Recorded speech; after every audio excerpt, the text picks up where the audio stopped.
ನಮಸ್ಕಾರ. ಜ್ಞಾನ ಸರಸ್ವತಿ ಎಜುಕೇಷನ್ ಚಾನಲ್ಗೆ ಆದರ ಸುಸ್ವಾಗತ. ಸ್ನೇಹಿತರು, ಇನ್ನು ನಮ್ಮ ಚಾನಲನ್ನು ಯಾರ್ಯಾರು ಸಬ್ಸ್ಕ್ರೈಬ್ ಮಾಡಿ, ಲೈಕ್ ಮಾಡಿ, ಶೇರ್ ಮಾಡಿ, ಕಮೆಂಟ್ ಮಾಡಿ ಅಂತಂದು ಹೇಳ್ತಾ, ನೋಡಿ ಸ್ನೇಹಿತರೆ, ಇಂದು ನನ್ನ ತರಗತಿಯಲ್ಲಿ ನಾನು 10ನೇ ತರಗತಿ ಸಮಾಜ ವಿಜ್ಞಾನ ವಿಷಯದ ಪ್ರಮುಖ ಅಂಶಗಳು ಭಾಗ 2 ಆಗಿದೆ ಸ್ನೇಹಿತರೆ. ಈಗಾಗಲೇ ಒಂದು ಭಾಗದಲ್ಲಿ ನಾನು ಪ್ರಮುಖ ಅಂಶಗಳನ್ನು ಹೇಳಿದ್ದೇನೆ, ಮತ್ತು ಇದು 2ನೇ ಭಾಗ ಆಗಿದೆ ಸ್ನೇಹಿತರೆ. ನಾನು ಮೊದಲೇ ಹೇಳಿದ್ದೆ ನಿಮಗೆ ಒಂದು 100 ಕೀ ಪಾಯಿಂಟ್ಸ್ಗಳನ್ನ ನಾನು ಹೇಳ್ತೀನಿ ಅಂತಂದು. ಸೊ ಆದರೆ ಇಲ್ಲಿ ಏನಾಯಿತು ಅಂತಂದರೆ, ಒಂದಿಷ್ಟು ಈ ಒಂದು ಲೆಸನ್ ಏನಾಗಿದೆ, ತುಂಬ ಎಕ್ಸಾಮ್ ಪರ್ಪಸ್ ನೋಡಿದಾಗ ಲಾಸ್ಟ್ TETಯಲ್ಲಿ ಆಗಿರ್ಬೋದು ಅಥವಾ ಹಳೆಯ ಕ್ವಶನ್ ಪೇಪರ್ಗಳನ್ನು ನಾವು ಎಲ್ಲ ಒಂದು ಅವಲೋಕನ ಮಾಡಿದಾಗ ಈ ಒಂದು ಪಾಠದಿಂದ ಸಾಕಷ್ಟು ಒಂದು 15ರಿಂದ 20 ಮಾರ್ಕ್ಸಿನ ಪ್ರಶ್ನೆಗಳು ಬಂದಿದ್ದು ಸ್ನೇಹಿತರೆ. ಸೊ ಅದಕ್ಕೆ ನಾನು ಏನು ಮಾಡಿದೆ, ಈ ಒಂದು ಪಾಠವನ್ನು ಕಂಪ್ಲೀಟ್ ಮಾಡಿಬಿಟ್ಟೆ ನೆಕ್ಸ್ಟ್ ಒಂದು ಹೋಗೋಣ ಅಂತಂದ್ಬಿಟ್ಟು ಇವತ್ತು ನಾನು ಬ್ರಿಟಿಷ್ ಆಳ್ವಿಕೆಯ ಪರಿಣಾಮಗಳನ್ನು ಈ ಒಂದು ಲೆಸನ್ನಲ್ಲಿ ಹೇಳ್ಕೊಡ್ತಾ ಇದ್ದೀನಿ ಸ್ನೇಹಿತರೆ. ಯಾಕಂತಂದರೆ ಇವುಗಳಲ್ಲಿ ಬರೀ ಕೀ ಪಾಯಿಂಟ್ಸ್ ಅಷ್ಟು ನಾನು ಹೇಳಿದರೆ ನಮಗೆ ಪೂರ್ತಿಯಾಗಿ ಅರ್ಥ ಆಗಲ್ಲ. ಮತ್ತು ಏನು ಮಾಡಬೇಕಂತಂದರೆ ಇಲ್ಲಿ ಒಂದಿಷ್ಟು ಆ್ಯಕ್ಟ್ಗಳು ಕೂಡ ಬರ್ತವೆ. ಯಾಕಂತಂದರೆ ಅವು ನಮ್ಮ ಸಂವಿಧಾನಕ್ಕೆ ಸಂಬಂಧಪಟ್ಟಂತೆ ಆಗಿರ್ಬೋದು, ನಮ್ಮ ಒಂದು ಭಾರತೀಯ ಸ್ವತಂತ್ರ ಪೂರ್ವ ಮತ್ತು ಸ್ವತಂತ್ರ ನಂತರ ಆಳ್ವಿಕೆಯಲ್ಲಿ ಪ್ರಮುಖ ಒಂದು ಪಾತ್ರವನ್ನು ವಹಿಸ್ತವೆ ಸ್ನೇಹಿತರೆ. ಸೊ ಅವುಗಳನ್ನು ನಾವು ತಿಳ್ಕೊಳ್ಳೋದಿಲ್ಲ, ತುಂಬ ಇಂಪಾರ್ಟೆಂಟ್ ಆಗಿದೆ. ಎಕ್ಸಾಮ್ ಪರ್ಪಸ್ ನೋಡಿದಾಗ ಆ ಒಂದು ಅಂಶಗಳಿಗೆ ಸಂಬಂಧಪಟ್ಟಂತೆ ಎಲ್ಲ ಪ್ರಶ್ನೆ ಉತ್ತರಗಳು ಏನಾಗ್ತವೆ, ರಿಪೀಟ್ ಆಗ್ತಾವೆ ಸ್ನೇಹಿತರೆ. ನಾನು ಲಾಸ್ಟ್ TET ಒಂದನ್ನೇ ನೋಡಿದೆ. 2020 TETಯಲ್ಲಿ ಈ ಪಾಠಕ್ಕೆ ಸಂಬಂಧಪಟ್ಟಂತೆ 4 ಕ್ವಶನ್ಸ್ಗಳು ಬಂದಿದೆ ಸ್ನೇಹಿತರೆ. ಅಂದರೆ 4 ಅಂಕಗಳು ಈ ಪಾಠದಲ್ಲಿ ಇತ್ತು. ಸೊ ಅದಕ್ಕೆ ಇದನ್ನು ನಾನು ಏನಂತಂದರೆ ಪೂರ್ತಿಯಾಗಿ ಹೇಳಿಬಿಟ್ಟು ನೆಕ್ಸ್ಟ್ ನಾವು ಪಾಯಿಂಟ್ ನೋಡ್ತಾ ಹೋಗೋಣ ಅಂತಂದ್ಬಿಟ್ಟು ಈ ಒಂದು ಕ್ಲಾಸಿನಲ್ಲಿ ಹೇಳ್ತಾ ಇದ್ದೀನಿ ಸ್ನೇಹಿತರೆ. ನೀವೆಲ್ಲ ಏನು ಮಾಡಬೇಕಂದ್ರೆ ಈ ಒಂದು ವಿಡಿಯೋನ ಪೂರ್ತಿಯಾಗಿ ನೋಡಬೇಕು. ನೋಡೋಣ ಸ್ನೇಹಿತರೆ. ಹಾಗಿದ್ರೆ ಬ್ರಿಟಿಷ್ ಆಳ್ವಿಕೆಯ ಪರಿಣಾಮಗಳು ನೋಡಿ. ಬ್ರಿಟಿಷರ ಆಳ್ವಿಕೆಯ ಪರಿಣಾಮ. ಭಾರತದಲ್ಲಿ ರೆಗ್ಯುಲೇಟಿಂಗ್ ಆ್ಯಕ್ಟ್ ಜಾರಿಗೆ ಬಂದಿದ್ದು 1773. ನೋಡಿ, ಇಲ್ಲಿ ಪ್ರಮುಖವಾಗಿ ರೆಗ್ಯುಲೇಟಿಂಗ್ ಆ್ಯಕ್ಟ್ ಅಂತಂದು ಜಾರಿಗೆ ಬರುತ್ತೆ. ಸೊ ಇದು ಯಾವಾಗ ಅಂತಂದರೆ 1773 ಅಂತಂದಿಲ್ಲಿ ಹೇಳ್ಬೋದು ಸ್ನೇಹಿತರೆ. ಇನ್ನು ಮುಂದಿನದಾಗಿ ನಾಗರಿಕ ಸೇವಾ ಆಡಳಿತವನ್ನು ಜಾರಿಗೆ ತಂದವರು ಕಾರ್ನ್ವಾಲಿಸ್. ನೋಡಿ, ಪ್ರಮುಖವಾಗಿ ನಾಗರಿಕ ಸೇವಾ ಆಡಳಿತವನ್ನು ಜಾರಿಗೆ ತಂದವರು ಯಾರು ಅಂತಂದು ಕೂಡ ಕ್ವಶನ್ ಆಗ್ಬೋದು ಸ್ನೇಹಿತರೆ. ಸೊ ಇಲ್ಲಿ ಉತ್ತರ ಕಾರ್ನ್ವಾಲಿಸ್ ಆಗಿದೆ. ಇನ್ನು ಮುಂದಿನದಾಗಿ 1800ರಲ್ಲಿ ನಾಗರಿಕ ಸೇವೆಗೆ ಸೇರ ಬಯಸುವವರಿಗೆ ಶಿಕ್ಷಣ ನೀಡಲು ಕಲ್ಕತ್ತಾದಲ್ಲಿ ಕಾರ್ನ್ವಾಲಿಸ್ ಸ್ಥಾಪಿಸಿದಂಥ ಕಾಲೇಜು ಯಾವುದಂದರೆ ಪೋರ್ಟ್ ವಿಲಿಯಂ ಕಾಲೇಜ್. ನೋಡಿ ಸ್ನೇಹಿತರೆ, ಇಲ್ಲಿ ಪ್ರಮುಖವಾಗಿ ಪೋರ್ಟ್ ವಿಲಿಯಂ ಕಾಲೇಜನ್ನು ಯಾರು ಸ್ಥಾಪಿಸಿದ್ರು ಅಂತಂದು ಕೂಡ ಪ್ರಶ್ನೆ ಆಗ್ಬೋದು. ಸೊ ಇಲ್ಲಿ ಉತ್ತರ ಏನಾಗಿರುತ್ತೆ, ಕಾರ್ನ್ವಾಲಿಸ್ ಆಗಿರುತ್ತೆ. ಇನ್ನು ಮುಂದಿನದಾಗಿ ನಾಗರಿಕ ಸೇವಾ ಆಡಳಿತ ನೇಮಕಾತಿ ಪರೀಕ್ಷೆಗಳು ಜಾರಿಗೆ ಬಂದ ವರ್ಷವನ್ನು ನೋಡಿದಾಗ 1853. ನೋಡಿ, ಪ್ರಮುಖವಾಗಿ ನಾಗರಿಕ ಸೇವಾ ಆಡಳಿತದ ನೇಮಕಾತಿ ಪರೀಕ್ಷೆಗಳು ಜಾರಿಗೆ ಬಂದಿದ್ದು ಯಾವಾಗ ಅಂತಂದರೆ 1853ರಲ್ಲಿ ಇವು ಪ್ರಮುಖವಾಗಿ ಜಾರಿಗೆ ಬಂದು ಸ್ನೇಹಿತರೆ. ಇನ್ನು ಮುಂದಿನದಾಗಿ ಹಿಂದೂಸ್ತಾನದಲ್ಲಿ ಪ್ರತಿಯೊಬ್ಬ ನಿವಾಸಿಯು ಭ್ರಷ್ಟ ಎಂದು ಪ್ರತಿಪಾದಿಸಿದವನು. ನೋಡಿ ಸ್ನೇಹಿತರೆ, ಇಂತಹ ಒಂದು ಹೇಳಿಕೆಗಳಾಗಿರ್ಬೋದು, ಒಂದು ಪ್ರತಿಪಾದನೆಗಳಾಗಿರ್ಬೋದು ನಮ್ಮ ಒಂದು TETಯಲ್ಲಿ ತುಂಬ ರೈಸ್ ಆಗ್ತಾ ಇರ್ತವೆ ಕ್ವಶನ್ಸ್ಗಳು. ಸೊ ಅದಕ್ಕೆ ನಾನು ಈ ಒಂದು ಪಾಯಿಂಟನ್ನು ಕೂಡ ಹಾಕಿದ್ದೀನಿ. ನೋಡಿ, ಹಿಂದೂಸ್ತಾನದಲ್ಲಿರುವಂಥ ಪ್ರತಿಯೊಬ್ಬ ನಿವಾಸಿಯು ಭ್ರಷ್ಟ ಎಂದು ಪ್ರತಿಪಾದಿಸಿದವರು ಯಾರಂತ ನೋಡಿದಾಗ ಕಾರ್ನ್ವಾಲಿಸ್ ಆಗಿದ್ದಾನೆ ಸ್ನೇಹಿತರೆ. ಇನ್ನು ಮುಂದಿನದಾಗಿ ಬಂಗಾಳದಲ್ಲಿ ಆಡಳಿತವನ್ನು ಅಥವಾ ಸರ್ಕಾರವನ್ನು ರಾಬರ್ಟ್ ಕ್ಲೈವ್ ಜಾರಿಗೆ ತಂದ ಯಾವಾಗ ಅಂತ ನೋಡಿದಾಗ 1765. ಪ್ರಮುಖವಾಗಿ ಬಂಗಾಳದಲ್ಲಿ ಆಡಳಿತ ಅಥವಾ ದ್ವಿಮುಖ ಸರ್ಕಾರವನ್ನು ಜಾರಿಗೆ ತಂದವರು ರಾಬರ್ಟ್ ಕ್ಲೈವ್ ಆಗಿದ್ದಾನೆ. ಯಾವಾಗ ಅಂತ ನೋಡಿದಾಗ 1765ರಲ್ಲಿ ಈ ಒಂದು ಘಟನೆ ನಡೆಯಿತು. ಇನ್ನು ಮುಂದಿನದಾಗಿ 1772ರಲ್ಲಿ ಗವರ್ನರ್ ಜನರಲ್ ಆಗಿ ಬಂದವರು ಯಾರಂತಂದರೆ ನೆಕ್ಸ್ಟ್ ಬರೋರು ವಾರನ್ ಹೇಸ್ಟಿಂಗ್ಸ್. ಹಾಗೆ ನೋಡೋಣ ಸ್ನೇಹಿತರಂಗೆ ವಾರನ್ ಹೇಸ್ಟಿಂಗ್ಸ್ನ ಬಗ್ಗೆ ಒಂದಿಷ್ಟು ಪಾಯಿಂಟ್ಸ್ಗಳಿವೆ. ಸೊ ಅವುಗಳನ್ನು ಕೂಡ ನಾವಿವ ನೋಡೋಣ. ನೋಡಿ, ದಿವಾನಿ ಅದಾಲತ್, ಫೌಜದಾರಿ ಅದಾಲತ್ ಮತ್ತು ಅಪರಾಧಿ ನ್ಯಾಯಾಲಯಗಳನ್ನು ಜಾರಿಗೆ ತಂದವರು ಯಾರಂತ ನೋಡಿದಾಗ ವಾರನ್ ಹೇಸ್ಟಿಂಗ್ಸ್ ಆಗಿದ್ದಾನೆ ಸ್ನೇಹಿತರು. ನೋಡಿ, ಪ್ರಮುಖವಾಗಿ ದಿವಾನಿ ಅದಾಲತ್, ಫೌಜದಾರಿ ಅದಾಲತ್ ಮತ್ತು ಅಪರಾಧಿ ನ್ಯಾಯಾಲಯಗಳನ್ನು ಜಾರಿಗೆ ತಂದವರು ಯಾರಂತ ನೋಡಿದಾಗ ವಾರನ್ ಹೇಸ್ಟಿಂಗ್ಸ್ ಆಗಿದ್ದಾನೆ. ಇನ್ನು ಮುಂದಿನದಾಗಿ ಭಾರತದಲ್ಲಿ ಮೊದಲ ಪೊಲೀಸ್ ವ್ಯವಸ್ಥೆಯನ್ನು ಜಾರಿಗೆ ತಂದವರು ಯಾರು. ನೋಡಿ, ಪೊಲೀಸ್ ವ್ಯವಸ್ಥೆಯನ್ನು ಜಾರಿಗೆ ತಂದವರು ಯಾರಂತಂದರೆ ಕಾರ್ನ್ವಾಲಿಸ್ ಆಗಿದ್ದಾನೆ ಸ್ನೇಹಿತರೆ. ಪ್ರಮುಖವಾಗಿ ಮೊಟ್ಟ ಮೊದಲ ಬಾರಿಗೆ ಭಾರತದಲ್ಲಿ ಪೊಲೀಸ್ ವ್ಯವಸ್ಥೆಯನ್ನು ಒಂದು ಅಸ್ತಿತ್ವಕ್ಕೆ ತಂದವನು ಯಾರಂತ ನೋಡಿದಾಗ ಕಾರ್ನ್ವಾಲಿಸ್ ಆಗಿದ್ದಾನೆ. ಮತ್ತು ಪ್ರಮುಖವಾಗಿ ಕಾಯಂ ಜಮೀನ್ದಾರಿ ಪದ್ಧತಿ ಪ್ರಮುಖವಾಗಿ ಯಾರು ಜಾರಿಗೆ ತಗೊಂಬಂದ್ರೆ ಅಂತಂದರೆ ನೋಡಿ 1793ರಲ್ಲಿ ಕಾರ್ನ್ವಾಲಿಸ್ ಈ ಒಂದು ಕಾಯಂ ಜಮೀನ್ದಾರಿ ಪದ್ಧತಿಯನ್ನು ಜಾರಿಗೆ ತೆಗೆದುಕೊಂಡು ಬರ್ತಾನೆ ಸ್ನೇಹಿತರೆ. ಇನ್ನು ಮುಂದಿನದಾಗಿ ಭಾರತದ ರೈತರು ಸಾಲದಲ್ಲೇ ಹುಟ್ಟಿ ಸಾಲದಲ್ಲೇ ಬದುಕಿ ಸಾಲದಲ್ಲೇ ಸತ್ತರು ಎಂದು ಹೇಳಿದವರು ಚಾರ್ಲ್ಸ್ ಮೆಟ್ಕಾಫ್. ನೋಡಿ ಸ್ನೇಹಿತರೆ, ಇದು ಪ್ರಮುಖವಾಗಿ 2020ರ TET ಪ್ರಶ್ನೆ. It is a old question of TET exam. 2020ರ ಒಂದು TET ಪ್ರಶ್ನೆ ಆಗಿದೆ. ಸೊ ಏನಂತಂದರೆ ಭಾರತದ ರೈತರು ಸಾಲದಲ್ಲೇ ಹುಟ್ಟಿ ಸಾಲದಲ್ಲೇ ಬದುಕಿ ಸಾಲದಲ್ಲೇ ಸತ್ತರು. ಇದನ್ನು ಒಂದು ಸ್ಟಾರ್ ಮಾರ್ಕ್ ಹಾಕಿ ಕೂಡ ಬರ್ಕೋರಿ, ಯಾಕಂದರೆ ಇದು ರಿಪೀಟ್ ಆಗುವಂಥ ಚಾನ್ಸಸ್ ಕೂಡ ಇರುತ್ತೆ ಮತ್ತು ಇರಲಿ ಎಂಬ ಒಂದು ಉದ್ದೇಶದಿಂದ. ಸೊ ನೋಡಿ, ಈ ಒಂದು ವ್ಯಾಖ್ಯೆಯನ್ನು ಕೊಟ್ಟವರು ಯಾರಂದರೆ ಚಾರ್ಲ್ಸ್ ಮೆಟ್ಕಾಫ್ ಆಗಿದ್ದಾನೆ. ಯಾಕಂತಂದರೆ ಭಾರತೀಯರು ಏನಂದರೆ ಈ ಕಾಯಂ ಜಮೀನ್ದಾರಿ ಪದ್ಧತಿಯಿಂದ ಏನಾಗ್ತಾರೆ, ಎಲ್ಲರೂ ಒಂದು ಕಷ್ಟಕ್ಕೆ ಈಡಾಗ್ತಾರೆ ಸ್ನೇಹಿತರೆ. ಆ ಒಂದು ಸಮಯದಲ್ಲಿ ಚಾರ್ಲ್ಸ್ ಮೆಟ್ಕಾಫ್ ಈ ಒಂದು ವ್ಯಾಖ್ಯೆಯನ್ನು ಹೇಳ್ತಾನೆ ಸ್ನೇಹಿತರೆ. ಇನ್ನು ಮುಂದಿನದಾಗಿ ಮಹಲ್ವಾರಿ ಪದ್ಧತಿಯನ್ನು ಜಾರಿಗೆ ತಂದವರು. ನೋಡಿ, ಪ್ರಮುಖವಾಗಿ ಮಹಲ್ವಾರಿ ಪದ್ಧತಿ ಅಂತಂದು ಕೂಡ ಒಂದು ಪದ್ಧತಿ ಬರುತ್ತೆ ಬ್ರಿಟಿಷರ ಒಂದು ಆಳ್ವಿಕೆಯ ಸಮಯದಲ್ಲಿ. ಅದನ್ನು ಜಾರಿಗೆ ತಂದವರು ಯಾರಂದರೆ RM ಬರ್ಡ್ ಮತ್ತು ಜೇಮ್ಸ್ ಥಾಮ್ಸನ್ ಅವರು ಈ ಒಂದು ಮಹಲ್ವಾರಿ ಪದ್ಧತಿಯನ್ನು ಜಾರಿಗೆ ತೆಗೆದುಕೊಂಡು ಬಂದರು.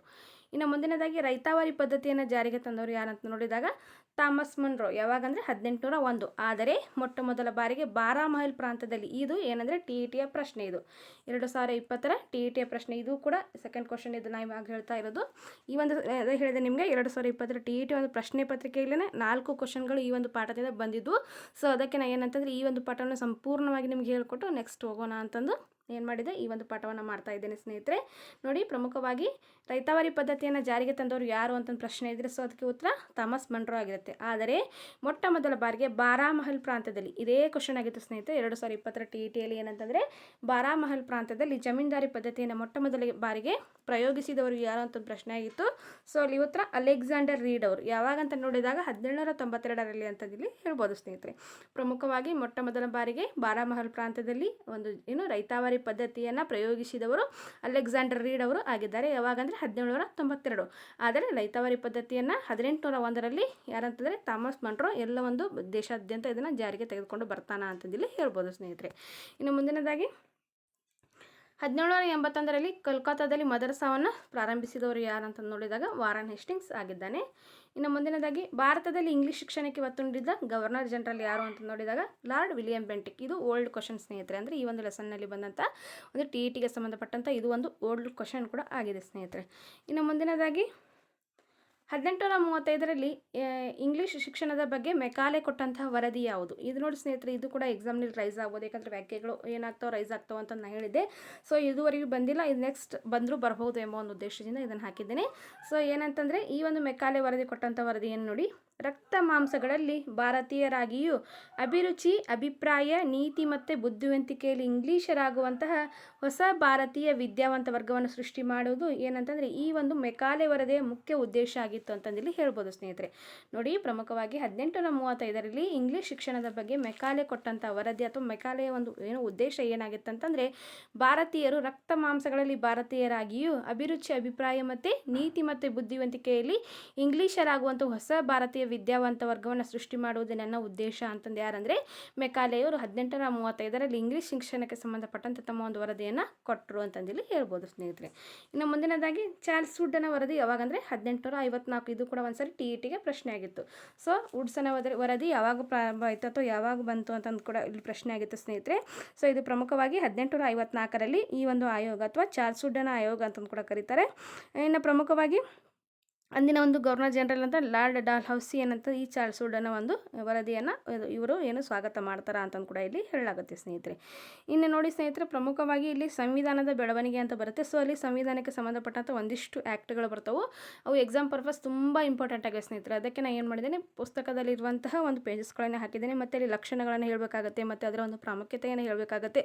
ಎಲ್ಲವೂ ಕೂಡ point to point 10th standard first semester ಪುಸ್ತಕದಲ್ಲಿದೆ. ನಿಮ್ಮ ಹತ್ರ ಪುಸ್ತಕ ಇದ್ದರೆ ಓಕೆ, ಇಲ್ಲ ಅಂತಂದರೆ ಈ ಒಂದು ನಮ್ಮ ಟೆಲಿಗ್ರಾಮ್ ಲಿಂಕ್ನಲ್ಲಿ ನಮ್ಮ ಟೆಲಿಗ್ರಾಮ್ ಚಾನಲಲ್ಲಿ ನಾನು ಏನಂತಂದರೆ ಈ ಒಂದು ನೋಟ್ಸನ್ನು ಕೂಡ ನಾನು ಹಾಕಿರ್ತೇನೆ. ನೀವು ಬೇಕಂತಂದರೆ ಅಲ್ಲಿ ಕಲೆಕ್ಟ್ ಮಾಡ್ಕೋಬಹುದು. ನೋಡೋಣ ಸ್ನೇಹಿತರೆ, ಹಾಗಿದ್ರೆ ಸಂವಿಧಾನಾತ್ಮಕ ಬೆಳವಣಿಗೆ ಏನು ಮತ್ತು ಯಾವ ಆ್ಯಕ್ಟ್ಗಳು ಯಾವುವು ಅಂತಂದು ನೋಡಿ. ಪ್ರಮುಖವಾಗಿ ಸಂವಿಧಾನದ ಬೆಳವಣಿಗೆ. ಭಾರತದಲ್ಲಿ ಬ್ರಿಟಿಷರ ಆಡಳಿತ ಬೆಳೆದಂತೆ ಸಮಸ್ಯೆಗಳು ಕೂಡ ಬೆಳೆದವು. ಸಮಸ್ಯೆಗಳ ನಿವಾರಣೆಗಾಗಿ ಆಡಳಿತದ ಕ್ಷೇತ್ರದಲ್ಲಿ ಸುಧಾರಣೆ ತರುವ ಅಗತ್ಯತೆಯೂ ಕೂಡ ಇತ್ತು. ಸೊ ಅಲ್ಲಿ ಏನಾಯಿತು, ಭಾರತೀಯರ ಬೇಡಿಕೆಗಳಿಗೆ ಸ್ಪಂದಿಸಬೇಕಿತ್ತು. ಆಗ ಬ್ರಿಟಿಷರು ಕಾಲಕಾಲಕ್ಕೆ ವಿವಿಧ ನಿಯಮಗಳನ್ನು ಕಾಯ್ದೆಯ ರೂಪದಲ್ಲಿ ಜಾರಿಗೆ ತರುವ ಒಂದು ಪ್ರಯತ್ನವನ್ನು ನಡೆಸಿದರು. ಈ ರೀತಿಯ ಕಾಯ್ದೆಗಳು ಭಾರತದ ಸಂವಿಧಾನಿಕ ಬೆಳವಣಿಗೆಗೆ ಸಹಕಾರಿಯಾದವು. ಈ ಕಾಯ್ದೆಗಳಲ್ಲಿ ಕೆಲವುಗಳನ್ನು ನಾವು ಇವಾಗ ನೋಡೋಣ ಸ್ನೇಹಿತರೆ. ನೋಡಿ, ಯಾರ ಹತ್ರ ಬುಕ್ಸ್ ಇಲ್ಲ ದಯವಿಟ್ಟು ಏನು ಮಾಡಿ ಒಂದು ಸ್ಕ್ರೀನ್ಶಾಟನ್ನು ಮಾಡ್ಕೊಳ್ಳಿ. ನೋಡಿ, ಪ್ರಮುಖವಾಗಿ ರೆಗ್ಯುಲೇಟಿಂಗ್ ಆ್ಯಕ್ಟ್ನ ಬಗ್ಗೆ ಒಂದಿಷ್ಟು ಮಾಹಿತಿ ಇದೆ. ನಮ್ಮ ಇದು DSCRT 10th standard first semester ಪುಸ್ತಕದಲ್ಲಿರುವಂಥ ಒಂದು ಮಾಹಿತಿಯಾಗಿದೆ ಸ್ನೇಹಿತರೆ. ಸೊ ನಿಮ್ಗೆ ಬೇಕಂತಂದರೆ ನೀವು ಸ್ಕ್ರೀನ್ಶಾಟ್ ಮಾಡ್ಕೋಬಹುದು. ನೋಡಿ, ರೆಗ್ಯುಲೇಟಿಂಗ್ ಆ್ಯಕ್ಟ್ ಯಾವಾಗಂದರೆ 1773. ನೋಡಿ, ಪ್ರಮುಖವಾಗಿ ಇದು ಕೂಡ ಪ್ರಶ್ನೆ ಆಗ್ಬೋದು. ಸೊ ಇನ್ನೂ ಆಗಿಲ್ಲ ಮತ್ತು ಮುಂದೆ ಕೂಡ ಆಗಬಹುದು. ನೋಡಿ, ರೆಗ್ಯುಲೇಟಿಂಗ್ ಆ್ಯಕ್ಟ್ ಯಾವಾಗ ಜಾರಿಗೆ ಬಂತಂದರೆ TET ಒಂದೇ ಅಲ್ಲ, ನೆಕ್ಸ್ಟ್ SDA ಕೂಡ ಇದೆ. ಸೊ ಆ ಒಂದು ಎಕ್ಸಾಮ್ಗೆ ಕೂಡ ಇದು ಇಂಪಾರ್ಟೆಂಟ್ ಆದಂಥ ಒಂದು ಲೆಸನ್ ಕೂಡ ಹೌದು ಸ್ನೇಹಿತರೆ. ನೋಡಿ, ಪ್ರಮುಖವಾಗಿ 1773ರಲ್ಲಿ ರೆಗ್ಯುಲೇಟಿಂಗ್ ಆ್ಯಕ್ಟ್ ಜಾರಿಗೆ ಬರುತ್ತೆ ಸ್ನೇಹಿತರೆ. ಸೊ ಈ ಒಂದು ರೆಗ್ಯುಲೇಟಿಂಗ್ ಆ್ಯಕ್ಟ್ ಯಾಕೆ ಬಂತು ಏನಂತ ನೋಡೋಣ. 1765ರಲ್ಲಿ ಜಾರಿಗೊಂಡಂಥ ದಿವಾನಿ ಹಕ್ಕು ಯಾವಾಗ ನೋಡಿ, ದಿವಾನಿ ಹಕ್ಕು ಯಾವಾಗ ಜಾರಿಗೆ ಬಂತು ಅಂದರೆ 1765ರಲ್ಲಿ ದಿವಾನಿ ಹಕ್ಕು ಜಾರಿಗೆ ಬರುತ್ತೆ. ನಂತರ ಕಂಪನಿ ಅಧಿಕಾರಿಗಳು ಅಪರಿಮಿತ ದುರಾಸೆಗೆ ಒಳಗಾಗಿ ಅಧಿಕಾರವನ್ನು ತಮ್ಮ ವೈಯಕ್ತಿಕ ಶ್ರೀಮಂತಿಕೆಯನ್ನು ಹೆಚ್ಚಿಸಿಕೊಳ್ಳಲು ಬಳಸಿಕೊಂಡರು. ನೋಡಿ, ಪ್ರಮುಖವಾಗಿ 1765ರಲ್ಲಿ ಜಾರಿಗೊಂಡಂಥ ದಿವಾನಿ ಹಕ್ಕಿನ ಪ್ರಕಾರ ಕಂಪನಿ ಅಧಿಕಾರಿಗಳಂದರೆ ಈಸ್ಟ್ ಇಂಡಿಯಾ ಕಂಪನಿಯಲ್ಲಿರುವಂಥ ಅಧಿಕಾರಿಗಳು ತಮ್ಮ ಒಂದು ದುರಾಸೆಗಾಗಿ ಅಥವಾ ಒಂದು ಅತಿ ಆಸೆಗಾಗಿ ಅಲ್ಲಿನ ಒಂದು ಕಂಪನಿಯಲ್ಲಿರುವಂಥ ಹಣವನ್ನು ತಮ್ಮ ಒಂದು ವೈಯಕ್ತಿಕ ಕೆಲಸಕ್ಕೆ ಮತ್ತು ಏನಂತಂದರೆ ಅಲ್ಲಿ ಒಂದು ಭ್ರಷ್ಟತೆ ಕಂಡು ಬಂತು ಸ್ನೇಹಿತರೆ. ಇದನ್ನು ಎಲ್ಲ ತೊಡೆದು ಹಾಕಬೇಕಂತಂದು ಏನು ಅಂತಂದರೆ ಇಂಗ್ಲೆಂಡಿನ ಶಾಸನಸಭೆ ಸದಸ್ಯನಾದಂಥ ಎಡ್ಮಂಡ್ ಬರ್ಕನು, ನೋಡಿ ಪ್ರಮುಖವಾಗಿ ಇಂಥ ಒಂದು ಹೆಸರುಗಳು ಕೂಡ ಏನಂದರೆ ಎಕ್ಸಾಮ್ನಲ್ಲಿ ರೈಸ್ ಆಗ್ತಾ ಇರ್ತವೆ.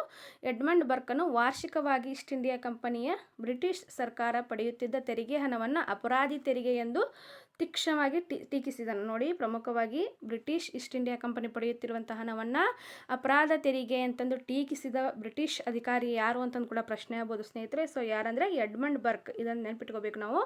ಎಡ್ಮಂಡ್ ಬರ್ಕ್ ಏನಂದರೆ ಈ ಬ್ರಿಟಿಷರು ಅಥವಾ ಈಸ್ಟ್ ಇಂಡಿಯಾ ಕಂಪನಿ ತೆಗೆದುಕೊಳ್ಳೋಕ್ಕಂತ ಒಂದು ವಾರ್ಷಿಕ ಹಣವನ್ನು ಅಪರಾಧ ತೆರಿಗೆ ಅಂತಂದು ಟೀಕಿಸಿದಂತಹ ವ್ಯಕ್ತಿ ಯಾರು ಅಂತಂದು ನೋಡಿದಾಗ ಎಡ್ಮಂಡ್ ಬರ್ಕ್ ಆಗಿದ್ದಾನೆ. ಈತ ಪ್ರಮುಖವಾಗಿ ಇಂಗ್ಲೆಂಡಿನ ಶಾಸನಸಭೆಯ ಸದಸ್ಯನಾಗಿದ್ದನು ಸ್ನೇಹಿತರೆ. ಕಂಪನಿ ಅಧಿಕಾರಿಗಳು ಭಾರತದಲ್ಲಿ ನಡೆಸುತ್ತಿರುವಂಥ ಅನೈತಿಕ ವ್ಯವಹಾರಗಳು ಗೊತ್ತಿದ್ದರೂ ಯಾವುದೇ ಕ್ರಮವನ್ನು ಜರುಗಿಸದೆ ಸುಮ್ಮನಿದ್ದೇ ಅವನು ಹೀಗೆ ಹೇಳಲು ಕಾರಣವಾಯಿತು. ಇವನು ಸಂಪಾದಿಸಿದ ಹಣದ ಪ್ರಮಾಣ ಎಷ್ಟಿತ್ತೆಂದು ಇಂಗ್ಲೆಂಡಿನ ರಾಜಕೀಯ ವ್ಯವಸ್ಥೆಯನ್ನು ಬುಡಮೇಲು ಮಾಡುವಂಥ ಆತಂಕ ಇಂಗ್ಲೆಂಡಿನಲ್ಲಿ ಅನೇಕರಿಗಿತ್ತು. ಈ ಹಿನ್ನೆಲೆ ರೆಗ್ಯುಲೇಟಿಂಗ್ ಆ್ಯಕ್ಟನ್ನು ಜಾರಿಗೊಳಿಸಲಾಯಿತು. ನೋಡಿ ಇಂತಹ ಒಂದು ಎಲ್ಲ ಭ್ರಷ್ಟಾಚಾರವನ್ನು ತಡೆಯಲು ಏನು ಮಾಡಿದರು, ರೆಗ್ಯುಲೇಟಿಂಗ್ ಆ್ಯಕ್ಟನ್ನು ಜಾರಿಗೆ ತೊಗೊಂಬಂದರು. ಯಾವಾಗ ಅಂದರೆ 1773ರಲ್ಲಿ ಈ ಒಂದು ಆ್ಯಕ್ಟ್ ಜಾರಿಗೆ ಬಂತು ಸ್ನೇಹಿತರೆ. ನೋಡಿ ರೆಗ್ಯುಲೇಟಿಂಗ್ ಆ್ಯಕ್ಟ್ನ ಪ್ರಮುಖ ಲಕ್ಷಣಗಳನ್ನು ನೋಡೋಣ. ನೋಡಿ ಯಾರ ಹತ್ರ ಬುಕ್ಸ್ ಇಲ್ಲ ನೋಡಿ, ಬೇಕಂದರೆ ನಿಮಗೆ ಸ್ಕ್ರೀನ್ಶಾಟ್ ಮಾಡ್ಕೊಳ್ಳಿ. ಪ್ರಮುಖ 4 ಲಕ್ಷಣಗಳಿವೆ ಸ್ನೇಹಿತರೆ. ಇಲ್ಲಿ ನೋಡಿ ಏನಂತ ನೋಡಿದಾಗ ಈ ಕಾಯ್ದೆಯು ಜಾರಿಗೆ ಬರುವ ಪೂರ್ವದಲ್ಲಿ ಪ್ರಮುಖವಾಗಿ ಏನಂತಂದರೆ ಬ್ರಿಟಿಷರ ಅಧೀನದಲ್ಲಿದ್ದ ಪ್ರಾಂತ್ಯಗಳನ್ನು 3 ಪ್ರೆಸಿಡೆನ್ಸಿಗಳಾಗಿ ವಿಂಗಡಿಸಲಾಗಿತ್ತು. ಯಾವಂತ ನೋಡಿದಾಗ ಬಂಗಾಳ, ಮುಂಬೈ ಮತ್ತು ಮದ್ರಾಸು. ಮತ್ತು ಇವುಗಳು ಪ್ರತ್ಯೇಕವಾಗಿಯೂ ಮತ್ತು ಸ್ವತಂತ್ರವಾಗಿಯೂ ಕಾರ್ಯನಿರ್ವಹಿಸುತ್ತಿದ್ದವು. ಈ ಕಾಯ್ದೆಯ ಪ್ರಕಾರ ಬಂಗಾಳದ ಪ್ರೆಸಿಡೆನ್ಸಿ ಉಳಿದ 2 ಪ್ರೆಸಿಡೆನ್ಸಿಗಳ ಮೇಲೆ ಅಧಿಕಾರವನ್ನು ಪಡೆಯಿತು ಸ್ನೇಹಿತರೆ. ಬಂಗಾಳದ ಗವರ್ನರ್ಗಳು 3 ಪ್ರೆಸಿಡೆನ್ಸಿಗಳಿಗೆ ಜನರಲ್ ಗವರ್ನರ್ ಆದ. ನೋಡಿ ಬಂಗಾಳದ ಗವರ್ನರ್ ಅಂದ್ರೆ ಒಂದೇ, ಈತ ಬಂಗಾಳದ ಗವರ್ನರ್ ಏನಂತಂದರೆ ಈ 3 ಪ್ರೆಸಿಡೆನ್ಸಿಗಳಂದರೆ ಬಂಗಾಳ, ಮುಂಬೈ ಮತ್ತು ಮದ್ರಾಸ್ ಈ 3 ಇದಾವಲ್ಲ, ಇವುಗಳ 3ಕ್ಕೆಲ್ಲ ಸೇರಿ ಒಬ್ಬನೇ ಒಬ್ಬ ಗವರ್ನರ್ ಜನರಲ್ ಇದ್ದ ಸ್ನೇಹಿತರೆ. ಸೊ ಇಲ್ಲಿ ನೋಡಿ ಗವರ್ನರ್ ಜನರಲ್ಗೆ ಬಾಂಬೆ ಮತ್ತು ಮದ್ರಾಸು ಪ್ರೆಸಿಡೆನ್ಸಿಗಳನ್ನು ನಿರ್ದೇಶಿಸುವ ನಿಯಂತ್ರಣ ಮತ್ತು ಮೇಲ್ವಿಚಾರಣೆ ಮಾಡುವ ಅಧಿಕಾರವನ್ನು ಕೂಡ ಕಾನೂನು ನೀಡಿತು. ನೋಡಿ ಈ ಒಂದು ರೆಗ್ಯುಲೇಟಿಂಗ್ ಆ್ಯಕ್ಟ್ ಪ್ರಕಾರ ಈ ಗವರ್ನರ್ ಜನರಲ್ ಏನಿದ್ದಾನಲ್ಲ ಈತ ಈ 3 ಪ್ರಾಂತ್ಯಗಳ ಒಂದು ಏನಂತಂದರೆ ಪ್ರೆಸಿಡೆನ್ಸ್ ನಿರ್ದೇಶಿಸುವುದು ಮತ್ತು ನಿಯಂತ್ರಿಸುವುದು ಮತ್ತು ಮೇಲ್ವಿಚಾರಣೆ ಮಾಡುವಂಥ ಎಲ್ಲ ಅಧಿಕಾರ ಯಾರಿಗಿತ್ತಂತಂದರೆ ಗವರ್ನರ್ ಜನರಲ್ಗೆ ಇತ್ತು ಅಂತಂದಿಲ್ಲಿ ಹೇಳ್ಬೋದು ಸ್ನೇಹಿತರೆ. ಇನ್ನು ಮುಂದಿನದಾಗಿ ಬಂಗಾಳ ಸರ್ಕಾರದ ಮತ್ತು ಇಂಗ್ಲೆಂಡ್ ನಿರ್ದೇಶಕದ ಮಂಡಳಿಯು ಪ್ರಮುಖವಾಗಿ ಏನಂತಂದರೆ ಕೋರ್ಟ್ ಆಫ್ ಡೈರೆಕ್ಟರ್ಸ್ ಪೂರ್ವಾನುಮತಿ ಇಲ್ಲದೆ ಬಾಂಬೆ ಮತ್ತು ಮದ್ರಾಸು ಸರ್ಕಾರಗಳು ಯಾರ ಮೇಲೂ ಯುದ್ಧ ಘೋಷಿಸುವಂತಿಲ್ಲ ಅಥವಾ ಶಾಂತಿ ಸಂಧಾನವನ್ನು ನಡೆಸುವಂತಿಲ್ಲ. ತೀರ ತುರ್ತಾದ ಸಂದರ್ಭದಲ್ಲಿ ಮಾತ್ರ ಇಂತಹ ನಿಬಂಧನೆಯಿಂದ ವಿನಾಯಿತಿ ಇತ್ತು. ನೋಡಿ ಇಲ್ಲಿ ಪ್ರಮುಖವಾಗಿ ಏನಂತಂದರೆ ಈ ಒಂದು ಬಂಗಾಳ ಸರ್ಕಾರ ಮತ್ತು ಈ ಗವರ್ನರ್ ಜನರಲ್ ಏನಿದ್ದಾರಲ್ಲ ಬಂಗಾಳ, ಮದ್ರಾಸು ಮತ್ತು ಈ ಪ್ರಮುಖವಾಗಿ ಬಾಂಬೆ ರೆಸಿಡೆನ್ಸಿ ಈ 3ರಲ್ಲಿ ಏನಾದರೂ ಯುದ್ಧವನ್ನು ಮಾಡೋದಿರಲಿ ಅಥವಾ ಶಾಂತಿಯನ್ನು ಸಂಧಾನ ಮಾಡೋದಿರಲಿ ಅಥವಾ ರಾಜಿಯಾಗೋದಿರಲಿ ಇಂತಹ ಕೆಲಸಗಳನ್ನು ಇವ್ರು ಮಾಡಬೇಕಂದ್ರೆ ಇಲ್ಲಿ ಯಾರ ಒಂದು ಅನುಮತಿ ಬೇಕಿತ್ತಂತಂದರೆ ಇಂಗ್ಲೆಂಡಿನ ನಿರ್ದೇಶಕ ಮಂಡಳಿಯ ಅನುಮತಿ ಪಡಿಬೇಕಾಗಿತ್ತು. ಸೊ ಈ ಒಂದು ಅನುಮತಿ ಪಡೆದೇ ಇದ್ದರೆ ಇವರಿಗೆ ಯಾವುದೇ ಒಂದು ಕೆಲಸವನ್ನು ಮಾಡಲಿಕ್ಕೆ ಅವಕಾಶ ಇರಲಿಲ್ಲ ಸ್ನೇಹಿತರೆ. ಈ ಒಂದು ಆ್ಯಕ್ಟ್ ಯಾವಾಗ ಈ ಒಂದು ಕಾಯ್ದೆ ಯಾವ ಒಂದು ಆ್ಯಕ್ಟ್ ಮೂಲಕ ಜಾರಿಗೆ ಬಂತಂತ ನೋಡಿದಾಗ ಇದು ಕೂಡ 1773ರ ಒಂದು ರೆಗ್ಯುಲೇಟಿಂಗ್ ಆ್ಯಕ್ಟ್ನ ಪ್ರಕಾರ ಇದನ್ನು ಕೂಡ ಜಾರಿಗೆ ತೆಗೆದುಕೊಂಡು ಬಂದರು. ಇನ್ನು ಮುಂದಿನದಾಗಿ ಇನ್ನೊಂದು ಇಂಪಾರ್ಟೆಂಟ್ ಆದಂಥ ಒಂದು ಪಾಯಿಂಟ್ ಬರುತ್ತೆ. ಸೊ ನೋಡಿ ಏನಂತಂದರೆ ಕೋಲ್ಕತ್ತಾದಲ್ಲಿ ಈ ರೀತಿಯ ಮೇರೆಗೆ ಸುಪ್ರೀಂ ಕೋರ್ಟನ್ನು ಸ್ಥಾಪಿಸಲಾಯಿತು. ಈ ಕೇಂದ್ರ ನ್ಯಾಯಾಲಯದಲ್ಲಿ ಒಬ್ಬರು ಮುಖ್ಯ ನ್ಯಾಯಾಧೀಶರು ಮತ್ತು 3 ಜನ ಸಮಾನ ನ್ಯಾಯಾಧೀಶರು ಇದ್ದರು ಅಂತಂದಿಲ್ಲಿ ಸಾಮಾನ್ಯ ನ್ಯಾಯಾಧೀಶರು ಇದ್ದರು ಮತ್ತು ಕಾರ್ಯವನ್ನು ನಿರ್ವಹಿಸ್ತಾ ಇದ್ರು ಅಂತಂದಿಲ್ಲಿ ಹೇಳ್ಬೋದು ಸ್ನೇಹಿತರೆ. ಇಲ್ಲಿ ಪ್ರಮುಖವಾಗಿ ಏನಾಗುತ್ತೆ, ಈ ಒಂದು ರೆಗ್ಯುಲೇಟಿಂಗ್ ಆ್ಯಕ್ಟ್ ಪ್ರಕಾರ ಭಾರತದಲ್ಲಿ ಮೊಟ್ಟ ಮೊದಲ ಬಾರಿಗೆ ಸುಪ್ರೀಂ ಕೋರ್ಟನ್ನು ಜಾರಿ ಮಾಡುವಂಥ ಒಂದು ಕಾಯ್ದೆಯನ್ನು ಜಾರಿಗೆ ತೆಗೆದುಕೊಂಡು ಬಂದರು ಸ್ನೇಹಿತರೆ. ಇಲ್ಲಿ ನೋಡಿ ಪ್ರಮುಖವಾಗಿ ಇದರಲ್ಲಿ ಎಷ್ಟು ಜನ ಇದ್ರು ಅಂದರೆ 4 ಜನ ಇದ್ದರು. ಇವತ್ತಿಗೆ ಎಷ್ಟು ಜನ ಇದ್ದಾರೆ, 34 ಜನ ಒಳಗೊಂಡಂಥ ಒಂದು ಸುಪ್ರೀಂ ಕೋರ್ಟ್ ಇದೆ ಸ್ನೇಹಿತರೆ ಭಾರತದಲ್ಲಿ. 1773ರಲ್ಲಿ ಮೊಟ್ಟ ಮೊದಲ ಬಾರಿಗೆ ಈ ಒಂದು ಸುಪ್ರೀಂ ಕೋರ್ಟ್ ಜಾರಿಗೆ ಬಂದಾಗ ಎಷ್ಟು ಜನ ಇದ್ರು ಅಂತಂದರೆ 4 ಜನ ಇದ್ದರು.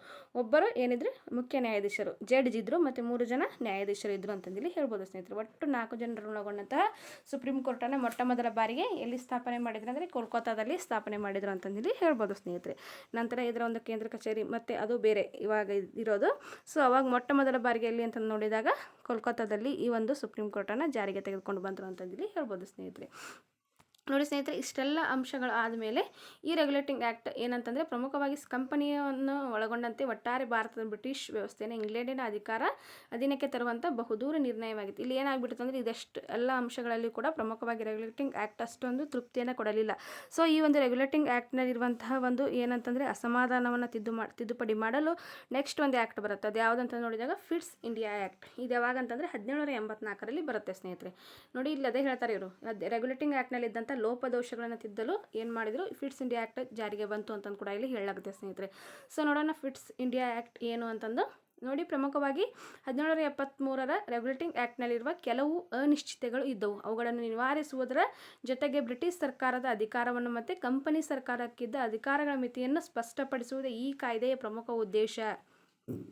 ನೋಡಿ ಸ್ನೇಹಿತರೆ, ಇಲ್ಲಿ ಪ್ರಮುಖವಾಗಿ ನಾನು ಅದೇ ಹೇಳಿದೆ ಏನಂತಂದರೆ ಈ 1773ರ ರೆಗ್ಯುಲೇಟಿಂಗ್ ಆ್ಯಕ್ಟ್ನಲ್ಲಿ ಅನಿಶ್ಚಿತಗಳು ಅಂತಂದರೆ ಅಲ್ಲಿ ಕೆಲವೊಂದಿಷ್ಟು ಗೊಂದಲಗಳಿದ್ವು. ಅವುಗಳಾಗಿರ್ಬೋದು ಮತ್ತು ಅಲ್ಲಿರುವಂತಹ ಒಂದಷ್ಟು ಸಮಸ್ಯೆಗಳನ್ನು ನಿವಾರಿಸುವುದು ಮತ್ತು ಬ್ರಿಟಿಷ್ ಸರ್ಕಾರದ ಒಂದು ಅಧಿಕಾರವನ್ನು ಮತ್ತು ಕಂಪನಿ ಸರ್ಕಾರಕ್ಕಿದ್ದ ಅಧಿಕಾರದ ಮಿತಿಗಳನ್ನು ಸ್ಪಷ್ಟಪಡಿಸುವುದು ಏನಾಗಿತ್ತಂದರೆ ಈ ಒಂದು ಫಿಟ್ಸ್ ಇಂಡಿಯಾ ಆ್ಯಕ್ಟಿನ ಮುಖ್ಯ ಉದ್ದೇಶ ಆಗಿತ್ತು ಅಂತಂದು. ಸೊ ಇಲ್ಲಿ ಇಂಗ್ಲೆಂಡಿನ ಸರ್ಕಾರ ಈ ಕಾಯ್ದೆಯಲ್ಲಿನ ಹೊಸ ನಿಬಂಧನೆಗಳನ್ನು ಹೇರುವುದರ ಮೂಲಕ ಭಾರತದಲ್ಲಿ ಕಂಪನಿ ಸರ್ಕಾರವನ್ನು ನಿರ್ಣಾಯಕವಾಗಿದ್ದು ನಿಯಂತ್ರಿಸಿತು ಅಂತಂದು ಕೂಡ ಇಲ್ಲಿ ಹೇಳ್ಬೋದು ಸ್ನೇಹಿತರೆ. ಮತ್ತು ಪ್ರಮುಖವಾಗಿ ಮತ್ತೊಂದು ಪ್ರಮುಖ ಅಂಶವೆಂದರೆ ನಿಯಂತ್ರಣ ಮಂಡಳಿ ಎನ್ನುವ 6 ಜನ ಕಮಿಷನರ್ ಒಳಗೊಂಡ ಹೊಸ ಸಂಸ್ಥೆಯನ್ನು ಹುಟ್ಟುಹಾಕಲಾಯಿತು. ನೋಡಿ ಇಲ್ಲಿ ಪ್ರಮುಖವಾಗಿ ಏನಂತಂದರೆ 1784ರ ಫಿಟ್ಸ್ ಇಂಡಿಯಾ ಆ್ಯಕ್ಟ್ ಪ್ರಕಾರ ಸ್ಥಾಪಿಸಿದಂತಹ ಮಂಡಳಿ ಯಾವುದು ಅಂತಂದು ಕೂಡ ಪ್ರಶ್ನೆ ಆಗ್ಬೋದು ಸ್ನೇಹಿತರೆ. ಮತ್ತು ನಿಯಂತ್ರಣ ಮಂಡಳಿಯಲ್ಲಿ ಎಷ್ಟು ಸದಸ್ಯರಿದ್ದರು ಅಂತಂದು ಕೂಡ ಪ್ರಶ್ನೆ ಆಗ್ಬೋದು. ಸೊ ಇಲ್ಲಿ ಎಷ್ಟು ಜನ ಸದಸ್ಯರಿದ್ದರು ಅಂದರೆ 6 ಜನ ಸದಸ್ಯರಿದ್ದರು. ನೋಡಿ, ಪ್ರಮುಖವಾಗಿ ನಿಯಂತ್ರಣ ಮಂಡಳಿಯನ್ನು ಹುಟ್ಟುಹಾಕಿದ್ರು. ಈ ಒಂದು ಮಂಡಳಿಯಲ್ಲಿ ಪ್ರಮುಖ 6 ಜನ ಕಮಿಷನರ್ಗಳನ್ನು ಒಳಗೊಂಡಿದ್ದರು ಅಂತಂದು ಹೇಳ್ಬೋದು ಸ್ನೇಹಿತರೆ. ಇನ್ನು ಮುಂದಿನದಾಗಿ ಈ ಹಿಂದೆ ಇದ್ದ ನಿರ್ದೇಶನ ಮಂಡಳಿ ಏನಿದು ಕೋರ್ಟ್ ಆಫ್ ಡೈರೆಕ್ಟರಿ, ಅವಾಗ ಇದು ಹೇಳಿದೆ ನಾನು 1873ರ ಒಂದು ಫಿಟ್ಸ್ ಇಂಡಿಯಾ ಆ್ಯಕ್ಟ್ನಲ್ಲಿ ನಾನು 4th ಪಾಯಿಂಟ್ ಹೇಳಿದ್ದೆ ನೋಡಿ ಸ್ನೇಹಿತರೆ. ಅಲ್ಲಿ ಏನಿತ್ತು ಅಂತಂದರೆ ನಿರ್ದೇಶನ ಮಂಡಳಿ ಅಂತಂದಿತ್ತು. ಸೊ ಅದು ಏನಂತಂದರೆ ಅದೇ ಒಂದು ಜಾಗದಲ್ಲಿ ರೀಪ್ಲೇಸ್ ಮಾಡಿದ್ರು ಇದನ್ನು, ಯಾವುದನ್ನು ನಿಯಂತ್ರಣ ಮಂಡಳಿ ರೀಪ್ಲೇಸ್ ಆಯಿತು ಈ ಒಂದು ಜಾಗದಲ್ಲಿ ಅಂತಂದೇಳಿ ಹೇಳ್ಬೋದು ಸ್ನೇಹಿತರೆ. ಇನ್ನು ಮುಂದಿನದಾಗಿ ಈ ಮಂಡಳಿಯು ನಾಗರಿಕ ಮಿಲಿಟರಿ ಕಂದಾಯದ ವಿಷಯಗಳಲ್ಲಿ ನಿರ್ದೇಶಿಸುವುದು ಮತ್ತು ನಿಯಂತ್ರಿಸುವ ಮತ್ತು ಮೇಲ್ವಿಚಾರಣೆ ನಡೆಸುವ ಒಂದು ಅಧಿಕಾರವನ್ನು ಪಡೆದಿತ್ತು. ಇಂಗ್ಲೆಂಡಿನಲ್ಲಿ ನಿರ್ದೇಶಿತ ಮಂಡಳಿ ಕೋರ್ಟ್ ಆಫ್ ಡೈರೆಕ್ಟರ್ಸ್ ಮತ್ತು ನಿಯಂತ್ರಣ ಮಂಡಳಿ ಇದು ಬೋರ್ಡ್ ಆಫ್ ಕಂಟ್ರೋಲ್ ಎರಡೂ ಜಾರಿಯಲ್ಲಿದ್ದವು ಅಂತಂದೇಳಿ ಹೇಳ್ಬೋದು ಸ್ನೇಹಿತರೆ.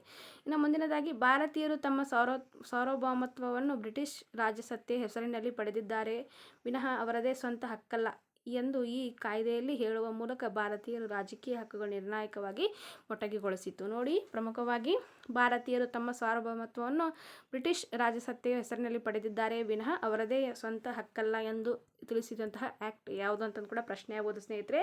ಸೊ ಯಾವ ಆ್ಯಕ್ಟ್ ಅಂತಂದು ನೋಡಿದಾಗ ಪ್ರಮುಖವಾಗಿ 1784ರ ಫಿಟ್ಸ್ ಇಂಡಿಯಾ ಆ್ಯಕ್ಟ್ ಸ್ನೇಹಿತರೆ. ಪ್ರಮುಖವಾಗಿ 1784ರ ಫಿಟ್ಸ್ ಇಂಡಿಯಾ ಆ್ಯಕ್ಟ್ನಲ್ಲಿ ಏನಂತಂದರೆ ಭಾರತೀಯರು ತಮ್ಮ ಸಾರ್ವಭೌಮತ್ವವನ್ನು ಬ್ರಿಟಿಷ್ ರಾಜಸತ್ತೆಯ ಹೆಸರಿನಲ್ಲಿ ಪಡೆದಿದ್ದಾರೆ ವಿನಃ ಅವರದೇ ಸ್ವಂತ ಹಕ್ಕಲ್ಲ ಅಂತಂದಲ್ಲಿ ಏನು ಮಾಡಿದರು, ಈ ಒಂದು ಘೋಷಣೆಯನ್ನು ಮಾಡಿದರು. ಮತ್ತು ಈ ಕಾಯ್ದೆಯಲ್ಲಿ ಹೇಳುವಂತೆ ಏನು ಮಾಡಿದರು, ಭಾರತೀಯರನ್ನು ರಾಜಕೀಯ ಒಂದು ನಿರ್ಣಾಯಕ ಮತ್ತು ಪ್ರಮುಖವಾಗಿರುವಂಥ ಎಲ್ಲ ಒಂದು ಹಕ್ಕುಗಳನ್ನು ಮೊಟಕುಗೊಳಿಸಿದರು ಅಂತಂದೇಳಿ ಹೇಳ್ಬೋದು ಸ್ನೇಹಿತರೆ, ಹೆಲ್ಡಪ್ ಮಾಡಿದರು. ಈ ಕಾಯ್ದೆಯು ಭಾರತದಲ್ಲಿದ್ದ ಕಂಪನಿ ಅಧೀನದ ಪ್ರದೇಶಗಳು ದ ಬ್ರಿಟಿಷ್ ಪೊಸಿಷನ್ಸ್ಗಳಿಗೆ ಇಂಗ್ಲೆಂಡಿನ ಸರ್ಕಾರವೇ ಅಂತಿಮ ಸಾರ್ವಭೌಮ ಎಂದು ಘೋಷಿಸಿತು. ಇಲ್ಲಿ ಏನಾಗ್ಬಿಡ್ತು ಅಂದರೆ ಪೂರ್ಣವಾಗಿ ಭಾರತೀಯರು ಒಂದು ಯಾವುದೇ ಒಂದು ಆಡಳಿತದಲ್ಲಿ ಇಲ್ಲದಂತೆ ಇಲ್ಲಿ ಏನಾಯಿತು, ಪೂರ್ತಿಯಾಗಿ ಇಂಗ್ಲೆಂಡಿನ ಒಂದು ಸರ್ಕಾರನೇ ಅಂತಿಮ ನಿರ್ಧಾರ ಆಗಿತ್ತು. ಮತ್ತು ಇಲ್ಲಿ ಏನೇ ಮಾಡಬೇಕಾದ್ರೂ ಇಂಗ್ಲೆಂಡಿನ ಸರ್ಕಾರದ ಒಂದು ಅನುಮತಿಯನ್ನು ಪಡೆದುಕೊಂಡು ಬಂದು ಭಾರತದಲ್ಲಿ ಅದರ ತಕ್ಕಂತೆ ಒಂದು ಕಾರ್ಯನಿರ್ವಹಿಸಬೇಕಾಯಿತು ಸ್ನೇಹಿತರೆ. ಇನ್ನು ಮುಂದಿನದಾಗಿ ಚಾರ್ಟರ್ಡ್ ಕಾಯ್ದೆಗಳು ಅಂತ ಬರ್ತವೆ ಸ್ನೇಹಿತರೆ. ನೋಡೋಣ ಹಾಗಿದ್ರೆ ಕೆಲವು ಚಾರ್ಟರ್ಡ್ ಕಾಯ್ದೆಗಳನ್ನು ಇಲ್ಲಿ ಕೊಟ್ಟಿದ್ದಾರೆ. ಸೊ ನೋಡಿ, ಪ್ರಮುಖವಾಗಿ 1793, 1813, 1833 ಮತ್ತು 1853 ಪ್ರಮುಖ 4 ಚಾರ್ಟರ್ಡ್ ಆ್ಯಕ್ಟ್ಗಳನ್ನು ನಿಮಗೆ ಇಲ್ಲಿ ಕೊಟ್ಟಿದ್ದಾರೆ. ಸೊ ಇವುಗಳನ್ನು ಒಂದಿಷ್ಟು ನಾವು ತಿಳ್ಕೊಳ್ಳೋಣ ಸ್ನೇಹಿತರೆ. ನೋಡಿ, ಪ್ರಮುಖವಾಗಿ ಫಿಟ್ಸ್ ಇಂಡಿಯಾ ಆ್ಯಕ್ಟ್ ನಿಮ್ಮ ಹತ್ರ ಪುಸ್ತಕ ಇಲ್ಲ ಅಂತಂದರೆ ಸ್ಕ್ರೀನ್ಶಾಟ್ ಮಾಡ್ಕೊಳ್ಳಿ, ಬೇಕಂತಂದರೆ ನೋಡಿ ಇಷ್ಟಿದೆ ಇದು. Next chartered tax. ಪ್ರಮುಖವಾಗಿ ಮೊದಲನೇದಾಗಿ 1813ರ ಒಂದು ಚಾರ್ಟರ್ಡ್ ಆ್ಯಕ್ಟ್ ಬಗ್ಗೆ ನಾವು ಇವಾಗ ನೋಡೋಣ ಸ್ನೇಹಿತರೆ. ನೋಡಿ, ಪ್ರಮುಖವಾಗಿ ಈ ಕಾಯ್ದೆಯು ಈಸ್ಟ್ ಇಂಡಿಯಾ ಕಂಪನಿಗೆ ಮುಂದಿನ 20 ವರ್ಷಗಳ ಭಾರತದಲ್ಲಿ ಒಂದು ಅಧಿಕಾರವನ್ನು ನೀಡಿತು. ಈ ಕಾಯ್ದೆಯು ಜಾರಿಗೊಳಿಸುವ ಪೂರ್ವದಲ್ಲಿ ಭಾರತದಲ್ಲಿ ವ್ಯಾಪಾರ ಮಾಡುವ ಅಧಿಕಾರವನ್ನು ಕಂಪನಿಗೆ ಮಾತ್ರವಲ್ಲದೆ ಇಚ್ಛೆಯುಳ್ಳವರಿಗೆಲ್ಲರಿಗೂ ಕೂಡ ನೀಡಬೇಕಾದ ದೊಡ್ಡ ಹೋರಾಟ ನಡೆಯಿತು. ನೋಡಿ ಸ್ನೇಹಿತರೆ, ಈ 1813ರ ಕಾಯ್ದೆ ಪ್ರಕಾರ ಏನಾಯಿತು ಅಂದರೆ ಈಸ್ಟ್ ಇಂಡಿಯಾ ಕಂಪನಿ ಭಾರತದಲ್ಲಿ ಪ್ರಮುಖ 20 ವರ್ಷಗಳ ಕಾಲ ಒಂದು ವ್ಯಾಪಾರವನ್ನು ಮಾಡುವ ಅಥವಾ ವಿನಿಮಯವನ್ನು ಮಾಡುವಂಥ ಒಂದು ಅಧಿಕಾರ ಕೂಡ ಕೊಟ್ಟರು. ಮತ್ತು ಇಲ್ಲಿ ಪ್ರಮುಖವಾಗಿ ಬ್ರಿಟಿಷರು ಅಷ್ಟೇ ಅಲ್ಲದೆ ಮತ್ತು ಬೇರೆ ಬೇರೆ ಈ ಜಗತ್ತಿನಲ್ಲಿರುವಂಥ ಎಲ್ಲ ಒಂದು ನಾಗರಿಕತೆಗಳಾಗಿರ್ಬೋದು ಅಥವಾ ಒಂದು ಬೇರೆ ಬೇರೆ ದೇಶದ ಜನರು ಕೂಡ ಬಂದು ಇಲ್ಲಿ ಮುಕ್ತವಾಗಿ ವ್ಯಾಪಾರವನ್ನು ಮಾಡುವಂಥ ಒಂದು ಪರವಾನಗಿಯನ್ನು ಕೊಟ್ಟರು ಅಂತಂದಿಲ್ಲಿ ಹೇಳ್ಬೋದು ಸ್ನೇಹಿತರೆ. ಸೊ ಅದೇ ಹೇಳ್ತಾರೆ, ಮುಕ್ತ ವ್ಯಾಪಾರದ ಹೊಸ ಶಕೆ ಅಂತಂದು ಕೂಡ ಇದನ್ನು ಕರೆದ್ರು ಸ್ನೇಹಿತರೆ. ಅಂದರೆ ಇಲ್ಲಿ ನೋಡಿ ಏನಂತಂದರೆ 1813ರ ಒಂದು ಚಾರ್ಟರ್ಡ್ ಕಾಯ್ದೆಯನ್ನು ಇನ್ನೊಂದು ಹೆಸರಿನಿಂದ ಕೂಡ ಕರೆದ್ರು. ಏನಂತಂದರೆ ಇಲ್ಲಿ ಹೊಸ ಶಕೆನೇ ಪ್ರಾರಂಭಗೊಳ್ತು. ಏನಂತ ನೋಡಿದಾಗ ಮುಕ್ತ ವ್ಯಾಪಾರದ ಒಂದು ಹೊಸ ಶಕೆ ಆರಂಭಗೊಂಡಿತು ಅಂತಂದು ಕೂಡ ಇಲ್ಲಿ ಹೇಳಲಾಗುತ್ತೆ ಸ್ನೇಹಿತರೆ.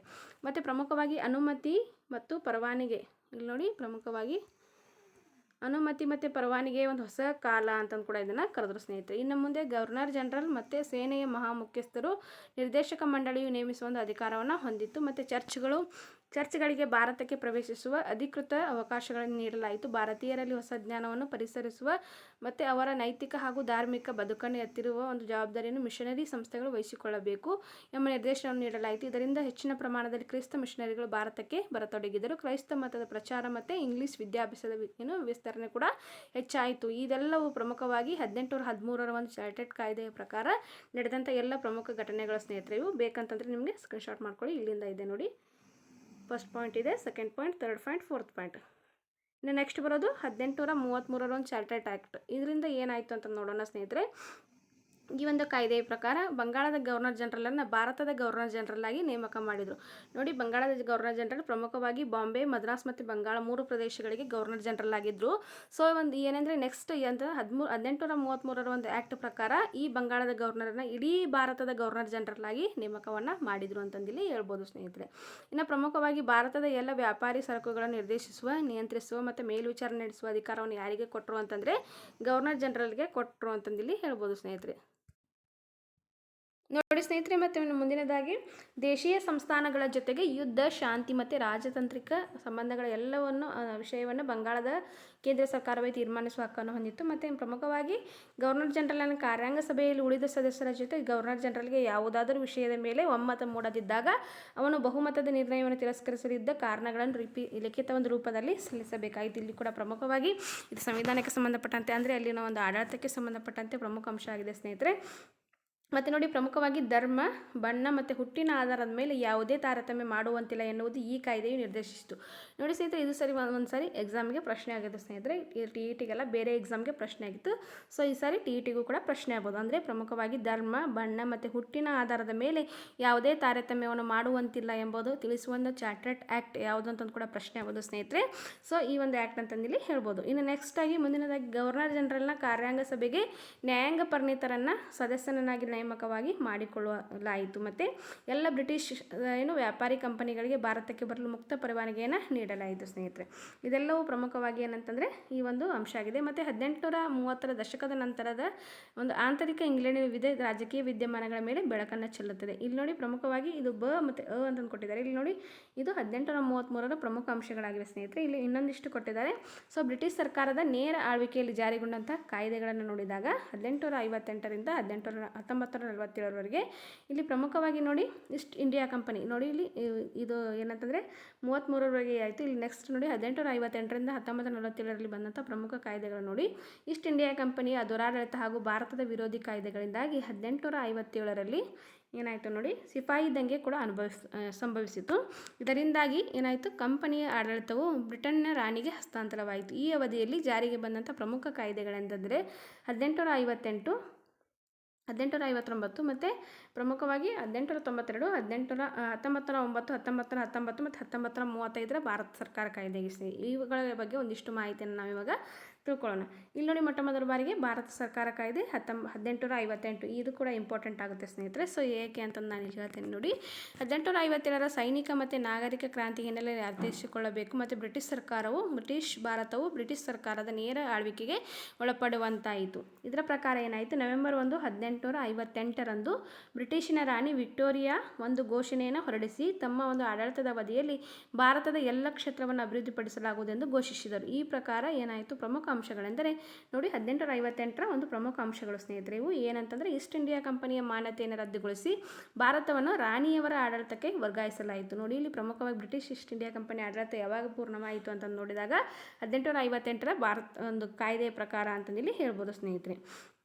ಇನ್ನು ಮುಂದಿನದಾಗಿ ಗವರ್ನರ್ ಜನರಲ್ ಹುದ್ದೆ ಪದನಾಮವನ್ನು ಬದಲಾಯಿಸಿ ವೈಸರಾಯ್ ಎಂಬ ಪದನಾಮವನ್ನು ಇಡಲಾಯಿತು ಸ್ನೇಹಿತರೆ. ಸೊ ನೋಡಿ ಇಲ್ಲಿ ಇದು ಕೂಡ ಇಂಪಾರ್ಟೆಂಟ್ ಆಗುತ್ತೆ. ಮೊದಲಿಗೆಲ್ಲ ಗವರ್ನರ್ ಜನರಲ್ ಅಂತ ಕರಿತಾ ಇದ್ರು, ಆದರೆ 1858ರ ನಂತರ ಅವರನ್ನು ಏನಂತ ಕರೆದ್ರು ಅಂದರೆ ವೈಸ್ರಾಯ್ ಅಂತ ಕರೆದ್ರು. ಇಲ್ಲಿ ಮೊಟ್ಟ ಮೊದಲ ವೈಸ್ರಾಯ್ ಯಾರಂದರೆ ಲಾರ್ಡ್ ಕ್ಯಾನಿಂಗ್ ಆಗಿದ್ದಾನೆ.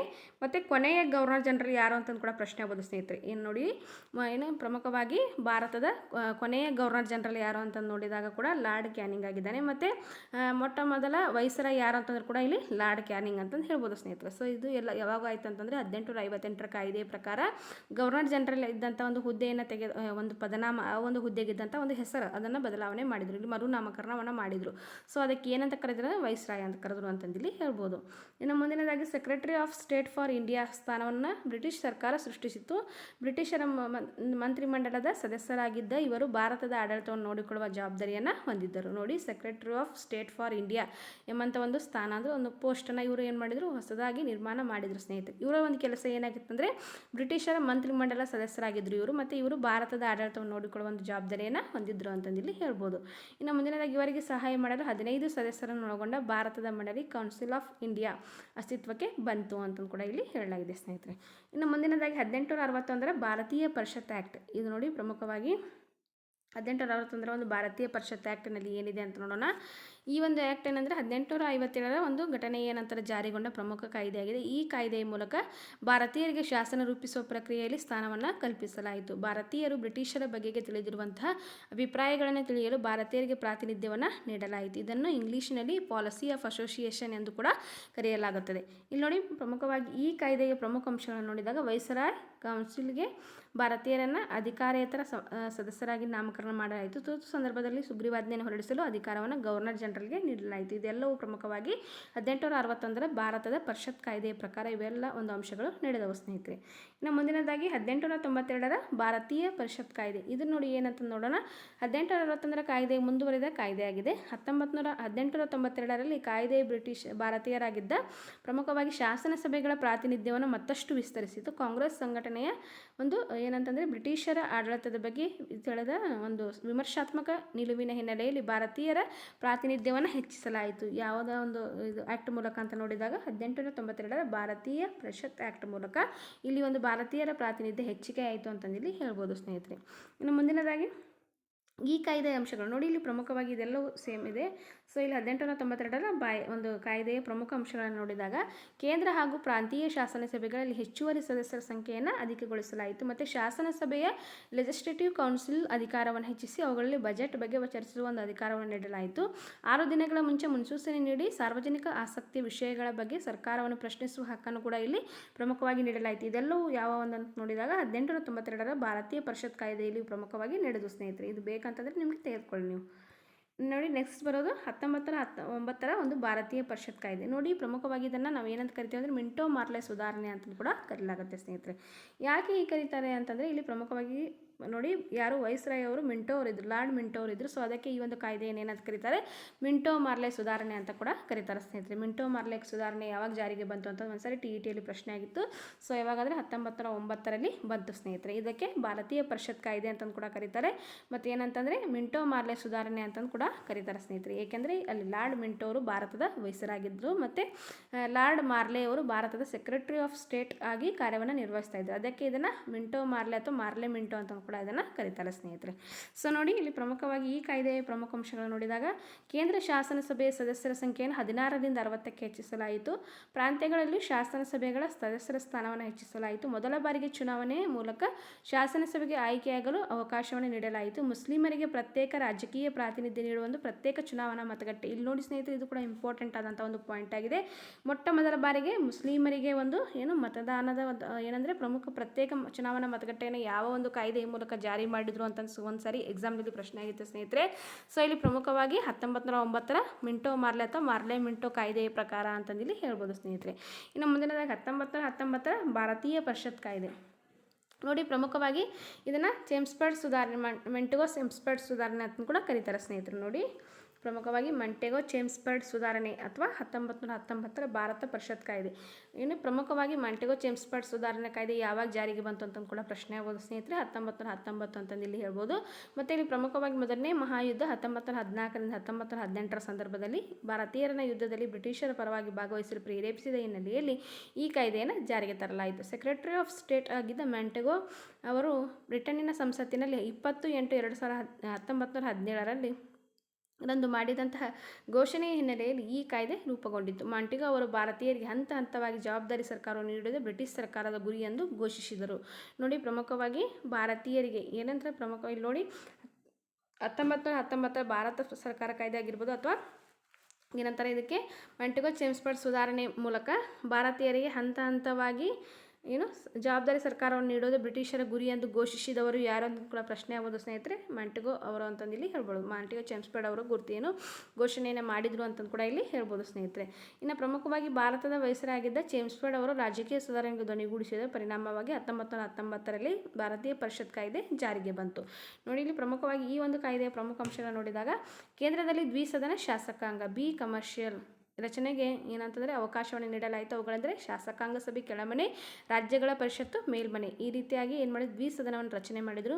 ಮತ್ತು ಪ್ರಾಂತ್ಯಗಳಲ್ಲಿ ದ್ವಿಸರ್ಕಾರ ಪದ್ಧತಿಗೆ ಅವಕಾಶವನ್ನು ನೀಡಲಾಯಿತು. ಭಾರತಕ್ಕೆ ಒಬ್ಬ ಹೈ ಕಮಿಷನರನ್ನು ನೇಮಕ ಮಾಡಲಾಯಿತು. ನೋಡಿ, ಭಾರತಕ್ಕೆ ಮೊಟ್ಟ ಮೊದಲ ಬಾರಿಗೆ ಹೈ ಕಮಿಷನರ್ ನೇಮಕ ಮಾಡಿದಂಥ ಒಂದು ಕಾಯ್ದೆ ಕೂಡ ಅಂತಂದಿಲ್ಲಿ ಹೇಳ್ಬೋದು ಸ್ನೇಹಿತರೆ. ನೋಡಿ, ಇದಿಷ್ಟು ಪ್ರಮುಖವಾಗಿ 1919ರ ಒಂದು ಭಾರತೀಯ ಕಾಯ್ದೆ ಅಥವಾ ಮಂಟೆಗೋ ಚೆಮ್ಸ್ಫರ್ಡ್ ಕಾಯ್ದೆ ಅಂತಂದಿಲ್ಲಿ ಹೇಳ್ಬೋದು ಸ್ನೇಹಿತರೆ.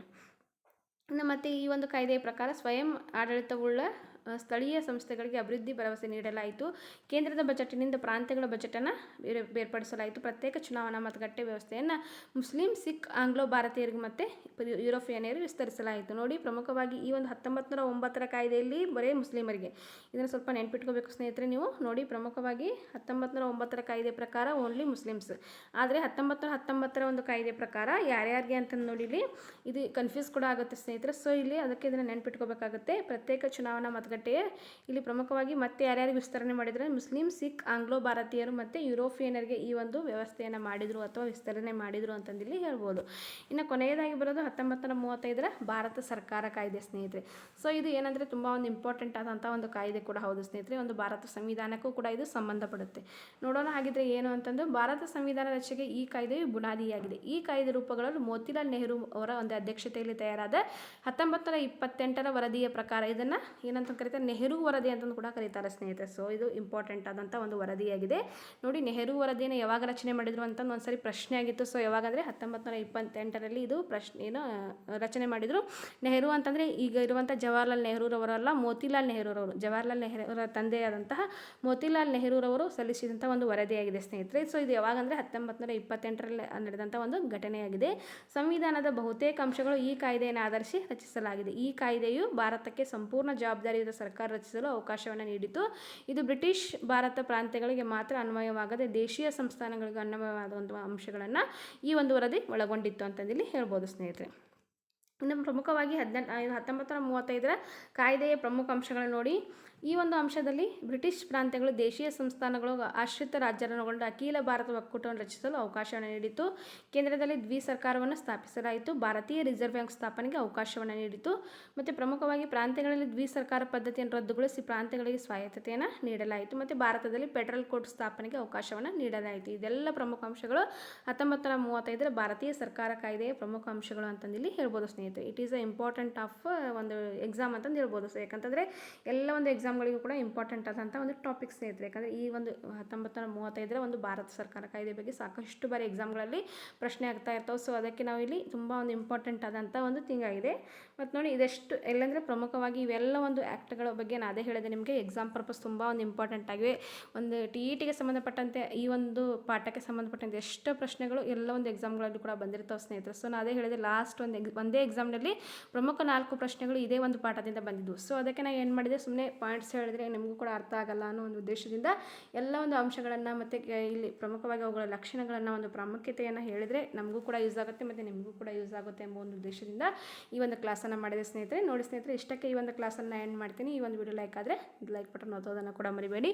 ಮತ್ತು ನಮ್ಮ ಚಾನಲ್ನ ಇನ್ನೂ ಯಾರು ಸಬ್ಸ್ಕ್ರೈಬ್ ಮಾಡಿಲ್ಲ ಸಬ್ಸ್ಕ್ರೈಬ್ ಮಾಡಿ. ಮತ್ತು ನೋಡಿ ಸ್ನೇಹಿತರೆ, ನಾವು ಇದೇ ಮೊದಲು ನಿಮ್ಮ ಚಾನಲ್ನ ನೋಡ್ತಾ ಇರೋದು ಅಂತಂದರೆ ದಯವಿಟ್ಟು ಒಂದು ನಿಮ್ಮ ಅಭಿಪ್ರಾಯವನ್ನು ಕಮೆಂಟ್ ಮೂಲಕ ತಿಳಿಸಿ. ಮತ್ತು ನೋಡಿ ಸ್ನೇಹಿತರೆ, ಇನ್ನು ಕೆಲವು ದಿನ ಅಂದರೆ ಇವತ್ತು ಹೋಯಿತು ಮತ್ತು ಇನ್ನು 2 ದಿನ ಅಂತ ಅಂದ್ಕೊಳ್ಳೋಣ ನಾವು. ಯಾಕಂತಂದರೆ 3ನೇ ದಿನವೇ ನಮ್ಮೊಂದು ಎಕ್ಸಾಮ್ ಇದೆ. ನಾಳೆ ಗುರುವಾರ, ಶುಕ್ರವಾರ, ಶನಿವಾರ ಬಿಟ್ಟರೆ ಸಂಡೇನೇ ನಮ್ಮ ಎಕ್ಸಾಮ್ ಇದೆ ಸ್ನೇಹಿತರೆ. ಸೊ ನಾವೇನು ಮಾಡಬೇಕಂದ್ರೆ ತುಂಬ ಒಂದು ಕ್ವಿಕ್ ಆದಂಥ ಒಂದು ರಿವಿಷನನ್ನು ಮಾಡ್ಕೋಬೇಕಾಗುತ್ತೆ ಸ್ನೇಹಿತರೆ.